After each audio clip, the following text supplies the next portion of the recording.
ఎవరైనా వచ్చి మీకు ఒక 84 లక్షల రూపాయలు ఇచ్చి మీ దేశాన్ని వదిలేసి మా దేశంలో కలిసిపోండి అని అడిగితే ఏం చేస్తారు?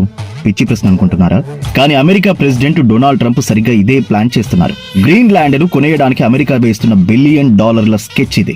గ్రీన్లాండ్ లో నివసించే ప్రతి ఒక్కరికి $10,000 నుండి ఏకంగా $1,00,000 వరకు నగదు ఇవ్వాలని వైట్ హౌస్ ఆలోచిస్తోంది. అంటే మన ఇండియన్ కరెన్సీలో ఒక్కొక్కరికి సుమారు 8.5 లక్షల నుండి 84 లక్షల రూపాయలు, మొత్తం 57,000 మంది జనాభాకి కలిపి దాదాపు $6 బిలియన్ వెచ్చించడానికి అమెరికా రెడీ అవుతోంది. అసలు మంచుతో నిండిన ఈ దీవి కోసం ఇన్ని వేల కోట్లు ఎందుకు? ఎందుకంటే గ్రీన్లాండ్ ఒక ఖజానా. అక్కడ అపారమైన సహజ వాయువు, చమురు మరియు ఫ్యూచర్ టెక్నాలజీకి కావాల్సిన అరుదైన ఖనిజాలు ఉన్నాయి. వీటన్నింటికంటే ముఖ్యంగా రష్యా, చైనాలకు చెక్ పెట్టాలంటే గ్రీన్లాండ్ అమెరికా చేతిలో ఉండాలి. కానీ ఇది అంత ఈజీ కాదు. గ్రీన్లాండ్ ప్రధాని నిల్సన్ చాలు ఇక మీ ఫ్యాంటసీలు ఆపండి అని ఫేస్బుక్ లో స్ట్రాంగ్ వార్నింగ్ ఇచ్చారు. అటు డెన్మార్క్ కూడా మా దేశం అమ్మకానికి లేదు అని తెగేసి చెప్పింది. అయితే అమెరికా మాత్రం అవసరమైతే మిలిటరీ ఫోర్స్ కూడా వాడుతామని హింట్ ఇవ్వడం ఇప్పుడు ప్రపంచవ్యాప్తంగా చర్చ మొదలైంది. ఒకవేళ ట్రంప్ గనక ఈ అడుగు వేస్తే నాటో కూటమి విచ్ఛిన్నం అవ్వడమే కాదు, గ్లోబల్ పాలిటిక్స్ లో పెను తుఫాను వస్తుంది. ఇలా డబ్బా ఆశ చూపి ఒక దేశాన్ని కొనుగోలు చేయడం ప్రజాస్వామ్యమా లేక నియంతృత్వమా?